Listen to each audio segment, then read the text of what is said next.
Hello and welcome to episode 23 on the big 132 model farm. In today we have some cattle moving going on, the new sheds mostly up, cultivation and some tanking.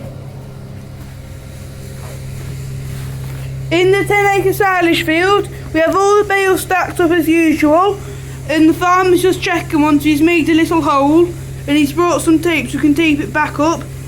And he's just looking at it now, and he thinks it's nearly ready, so he'll start feeding them out soon, either at the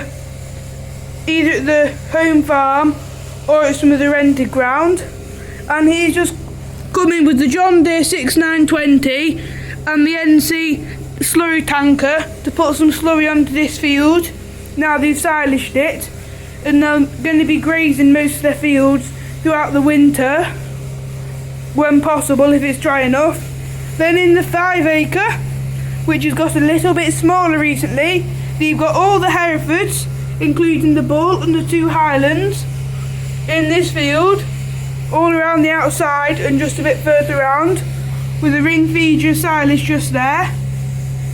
Then just here they've got a pile of the old hedging which was ripped out from across there, and they've got the new shed they've gone for, and it is second hand, a 3-bay Dutch barn shed, and it's just loose so you can put equipment in there, and they still need to come and collect the digger up, and they're going to be putting the roof on in the week, hopefully, so they can start getting equipment in after that. And they're happy that that's up because you can get the yard opened up a bit, as it's getting quite tight in here with having the animals in and the big clamp, and they'll need some more space for the animals, so you've got quite a few now between the three lots. You've got 1, 2, 3, 4, 5, 6, 7 Highlands, 1, 2, 3, 4, 5, 6, 7, 8, 9 Herefords and Highlands in here.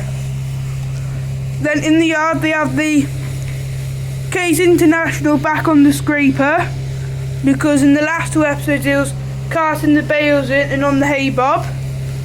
That's just parked on the scraper. Then across from that they've got the clamp open, and it's quite nice stuff. They don't want to use it too quickly, so they're going to be mixing some of this stuff from now on, and the grab's just there, with some of the stuff from the other farm which they're just having tipped now. They've got the Land Rover parked up and the Massey 6613 on the cane grain trailer just tipping. Then in the cubicle shed they've got all the calves so far this year which they haven't sold, which are all heifers, in this shed now, as they're starting to wean them as they're getting quite old. That's why all the cows are split up into 2 groups, so they're in with the right bull, so none of them getting calf with the wrong breed. Then they've got all the usual equipment in this shed here, most of which will be getting moved soon. Then they're going to have more animal space. And there's nothing going on the road. There's a lot of action at the other farm. And they've got in the first 5-acre field here, the bale trailer parked up, because where it was is now taken by the shed. And the loader tractor's bucket just here. They're coming to clean off this yard area every few days, as they'll get quite mucky if it keeps on raining. And you've got all these Charolais going in and out of here to get some silage, and you've got this chunk of the field so far, and they'll gradually have the rest of this.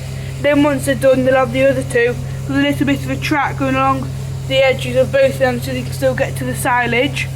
So they'll be having this throughout the winter, and all of the ones at the other farm will be having a mix of both. And these might get bits of the other stuff when this clamp starts to run out, and some bales.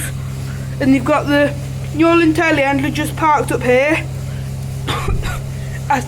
as he loaded the trailer up, which is just tipping now in the yard with the bucket on from getting the silage off the top here. And you've got 2 Charolais already in the yard enjoying the silage. Then on the track we've got the voucher loader tractor just parked up with the cow trailer on the back, and they're just unloading the last few of the Charolais cows into this field. And you've got one of the workers shaking the bucket of food to try and get the bull out, and another farmer just making sure it doesn't go down the gap and get onto the road. And we've also got the dog here having a bit of a run around. which is making him happy. And as you can see, you've got a bit of the field to graze, and this is the growing since I think second cut here, which is what they're also having in that crop there. So everything here has had the same amount of time which they're having, either growing or fermenting. And as you can see here, you've got a fence up all across the outside, because they were thinking of keeping the calves out, but they thought it would be too wet for them. They've not had a chance to bring the feed trough in, or this water trough, but that will be staying there for them. And they still got these two fields loose, because I think they had the cows and calves between the both of them. And when they do move, they'll probably have both of these fields between them at one time, just to save having a really muddy track going across all along there.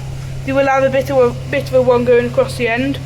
Then in the maize field, they've got the contractors out with the Fendt 939 Vario and the big cultivator, just cultivating this field, as he had it ploughed in the week and having it cultivated now. Then to get some grass seeds in, that will probably be ryegrass. Then you can either get another cut this year, which they probably won't, or get some first cut off this, then get maize in straight away. And it's a very nice setup the contractor's got, as you can see. And they've got a few extra lights on this tractor. None on the front, but they've got a few on the sides. Looks like some on the top, and a few LEDs or reflectors on the sides. Then in the 20 acre, there's nothing going on, but they're happy because you've got a bit more of this fencing around here, and they will put a bit up in that gap themselves. You've just got one small stretch left to do, and this hedge left over here will move with the rest of the hedge behind the new shed to be burnt. And they've also got seeds in this area here, and the grass has germinated. You can see where they didn't get any soil, and I think they have some more from that shed. It is quite level where the shed is. And you've got the big silage trailer parked up, and they've got most of this track space here left for the winter for muck. And you can see behind there, two of the bales have already fallen off and one's starting to fall, so we'll have to put those back up.